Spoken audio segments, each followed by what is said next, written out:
সন্তান কাছে নেই, স্বামী বহুদিন আগেই পৃথিবী ছেড়ে বিদায় নিয়েছেন, রাজনীতিতে প্রবল প্রতিপক্ষ, আর শরীরের ভেতর বাসা বেঁধেছে একের পর এক কঠিন রোগ।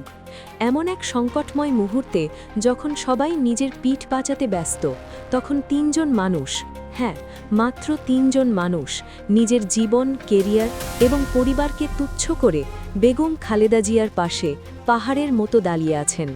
কে এই নারী যিনি জেলের অন্ধকার প্রকোষ্ঠেও বেগম জিয়াকে একা ছাড়েননি? কে এই উচ্চশিক্ষিত পুত্রবধূ যিনি বিদেশের আয়েশি জীবন ছেড়ে শাশুড়ির সেবায় দিনরাত এক করছেন?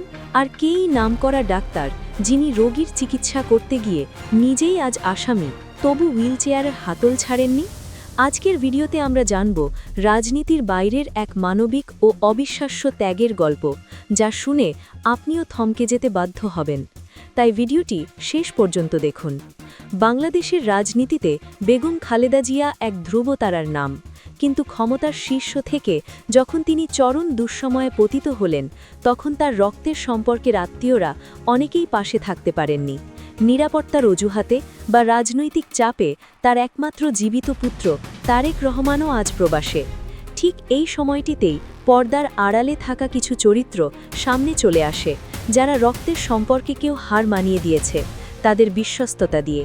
তাদের ত্যাগ, তিতিক্ষা আর ভালোবাসার গল্প সিনেমার ছোট্ট কেউ হার মানায়।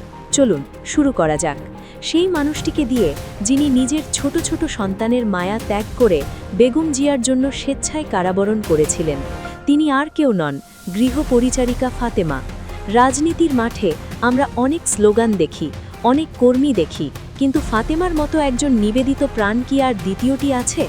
ফাতেমা কেবল একজন গৃহকর্মী নন, তিনি বেগম খালেদা জিয়ার জীবনে এক কন্যার শূন্যতা পূরণ করেছেন। আপনারা হয়তো অনেকেই জানেন না, ফাতেমার এই ত্যাগের পিছনে লুকিয়ে আছে এক বুক ভরা দীর্ঘশ্বাস আর কান্নার ইতিহাস।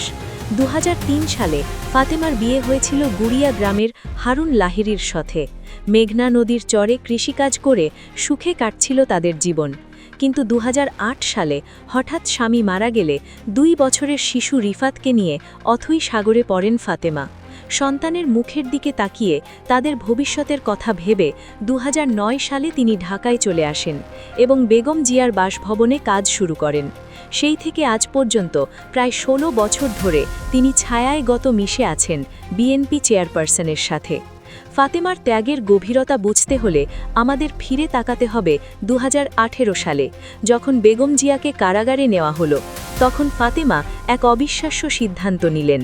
তিনি স্বেচ্ছায় তার মনিবের সাথে জেলের 4 দেওয়ালে বন্দী থাকার আবেদন করলেন।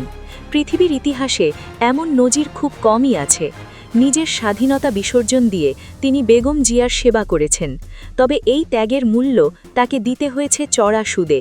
ফাতেমা যখন বেগম জিয়ার সেবায় মগ্ন, তখন গ্রামের বাড়িতে তার বৃদ্ধ বাবা রফিকুল হকের উপর নেমে আসে রাজনৈতিক খড়গ। অভাবের তাড়নায় ঢাকায় এসে ফাতেমার বাবা একটি চায়ের দোকান দিয়েছিলেন, কিন্তু তার অপরাধ ছিল একটাই, তার মেয়ে বেগম খালেদা জিয়ার সাথে থাকে। এই অপরাধে স্থানীয় সন্ত্রাসীরা 2 দফা হামলা চালিয়ে তার দোকানটি গুড়িয়ে দেয়। আজ ফাতেমার বাবা কর্মহীন, নিঃস্ব, তবু ফাতেমা পিছু হটেননি। হাসপাতালের বেড হোক কিংবা লন্ডনের কেবিন, ফাতেমার উপস্থিতি সেখানে অবধারিত। একজন মা যেমন তার সন্তানকে আগলে রাখেন, ফাতেমাও ঠিক সেভাবেই আগলে রেখেছেন দেশের সাবেক এই প্রধানমন্ত্রীকে। এবার আসি দ্বিতীয় মানুষটির কথায়, যিনি শর্মিলা রহমান সিথি, বেগম জিয়ার ছোট পুত্রবধূ। সাধারণ মানুষের ধারণা থাকে যে বিত্তবান পরিবারের শিক্ষিত মেয়েরা সাধারণত নিজেদের কমফর্ট জোন বা আয়েশি জীবনের বাইরে আসতে চান না, কিন্তু শর্মিলা রহমান সেই ধারণাকে সম্পূর্ণ ভুল প্রমাণ করেছেন। শর্মিলা রহমান কোনো সাধারণ নারী নন, তার বাবা ছিলেন একজন প্রখ্যাত সরকারি কর্মকর্তা। ছোটবেলা থেকেই তিনি বড় হয়েছেন এক মার্জিত ও সুশিক্ষিত পরিবেশে। ঢাকার নামকরা ইংলিশ মিডিয়াম স্কুল থেকে পড়াশোনা শেষ করে তিনি উচ্চশিক্ষার জন্য বিদেশে পাড়ি জমান। সেখানে তিনি কর্পোরেট জগতেও নিজের মেধার স্বাক্ষর রাখেন। কিন্তু তার জীবনের মোড় ঘুরে যায় স্বামী আরাফাত রহমান কোকোর মৃত্যুর পর। স্বামীর অকাল মৃত্যু একজন নারীর জন্য কতটা বিপর্যয়ের তা ভুক্তভোগী মাত্রেই জানেন। 2 মেয়েকে নিয়ে শর্মিলার চাইলেই লন্ডনে বা মালয়েশিয়ায় নিজের মতো করে জীবন কাটাতে পারতেন, কিন্তু তিনি তা করেননি। যখনই শুনেছেন শাশুড়ি অসুস্থ তখনই তিনি ছুটে এসেছেন ঢাকায়। তারেক রহমান যখন রাজনৈতিক কারণে দেশে ফিরতে পারছেন না, তখন এই শর্মিলা রহমান হয়ে উঠেছেন বেগম জিয়ার মানসিক আশ্রয়স্থল। হাসপাতালের কেবিনের শাশুড়ির পাশে বসে তাকে সাহস জোগানো, পারিবারিক বিষয়গুলো দেখাশোনা করা এবং বাইরের পৃথিবীর নানা চাপ থেকে শাশুড়িকে আগলে রাখা সবই তিনি করেছেন নীরবে। শর্মিলা রহমান প্রমাণ করেছেন সম্পর্ক টিকিয়ে রাখার জন্য রক্তের বাঁধন জরুরি নয়, প্রয়োজনে শুধু শ্রদ্ধাবোধ আর মমতার কুকুর। তার মৃত্যুর পর তিনি এখন বেগম জিয়ার একাকিত্বের সঙ্গী। তার এই নীরব উপস্থিতি বিএনপির চেয়ারপারসনের জন্য এক বিশাল মানসিক শক্তি। রাজনৈতিক কোলাহলের বাইরে থেকেও যে কতটা শক্তিশালী ভূমিকা রাখা যায়, শর্মিলা রহমান তার উজ্জ্বল দৃষ্টান্ত। এবং সবশেষে আমরা কথা বলবো এমন একজন মানুষকে নিয়ে যাকে তারেক রহমান স্বয়ং ডাক্তার সাহিব বলে সম্বোধন করেন। তিনি অধ্যাপক doctor AZM Zahid Hossain. Doctor Zahid Hossain কেবল একজন চিকিৎসক নন, তিনি বেগম জিয়ার জন্য এক অটুট বর্ম। একজন চিকিৎসকের প্রধান কাজ রোগীর সেবা করা, কিন্তু ডাক্তার জাহিদের গল্পটা শুধু সেবা নয়, একটি চরম ত্যাগে। তিনি একজন FRCS ডিগ্রিধারী ডাক্তার, ময়মনসিংহ মেডিকেল কলেজ থেকে MBBS পাশ করে দেশ বিদেশের সর্বোচ্চ ডিগ্রি অর্জন করেছেন। চাইলেই তিনি বিলাসের জীবন কাটাতে পারতেন, রাজনীতি থেকে দূরে থেকে নিরাপদ জীবন বেছে নিতে পারতেন, কিন্তু তিনি বেছে নিয়েছেন কণ্টকাকীর্ণ পথ। বেগম জিয়ার ব্যক্তিগত চিকিৎসক হিসেবে দায়িত্ব পালন করতে গিয়ে গত 18 বছরে তার বিরুদ্ধে অর্ধশতাধিক মামলা হয়েছে। ভাবা যায়, একজন ডাক্তার, তাকে 12 বার যেতে হয়েছে কারাগারে। 2009, 2011 এবং 2013 সালে তিনি কারাবরণ করেছেন। তবুও তিনি বেগম জিয়ার পাশ থেকে সরে যাননি। সবচেয়ে হৃদয়স্পর্শী দৃশ্য হল যখন আমরা দেখি এই প্রবীণ ও সম্মানিত অধ্যাপক নিজের হাতে বেগম জিয়ার হুইল চেয়ার ঠেলছেন। তিনি কাউকে হুইল চেয়ার ধরতেও দেন না।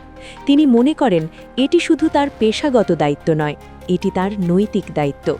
বেগম জিয়াকে নিজের মায়ের মতো সেবা দিয়ে যাচ্ছেন তিনি। আর এই নিরলস পরিশ্রমের কারণেই আজ বেগম জিয়া হাজারো শারীরিক জটিলতার মধ্যেও টিকে আছে। বিএনপির মতো একটি বড় দলের স্থায়ী কমিটির সদস্য হয়েও তার মধ্যে কোনো অহংকার নেই। তার কাছে নেত্রীর সুস্থতাই সবার আগে। রাজনীতিতে স্বার্থের খেলা চলে প্রতিনিয়ত। ক্ষমতার পালাবদলে বন্ধু শত্রু হয়, শত্রু বন্ধু হয়। কিন্তু ফাতেমা, শর্মিলা রহমান এবং ডাক্তার জাহিদ হোসেন, এই তিনজন প্রমাণ করেছেন যে স্বার্থের ঊর্ধ্বেও এক ধরনের সম্পর্ক থাকে, যার নাম আত্মিক বন্ধন। ফাতেমা হারিয়েছেন তার বাবার রুটি-রুজি, শর্মিলা হারিয়েছেন তার স্বামীকে, আর ডাক্তার জাহিদ হারিয়েছেন তার জীবনের মূল্যবান সময় ও শান্তি। কিন্তু বিনিময়ে তারা কিছুই চাননি। তারা শুধু চেয়েছেন তাদের প্রিয় মানুষটি যেন ভালো থাকে। আজকের এই স্বার্থপর পৃথিবীতে এমন নিঃস্বার্থ ভালোবাসা সত্যিই বিরল। বেগম খালেদা জিয়ার রাজনৈতিক উত্থান পতন ইতিহাসে লেখা থাকবে, কিন্তু ইতিহাসের পাদটিকায় স্বর্ণাক্ষরে লেখা থাকা উচিত এই তিনজন ছাড়া সঙ্গীর নাম, যারা ঝড়ের রাতেও প্রদীপ হাতে দাঁড়িয়েছিলেন যাতে তাদের নেত্রীর পথ অন্ধকার না হয়ে যায়।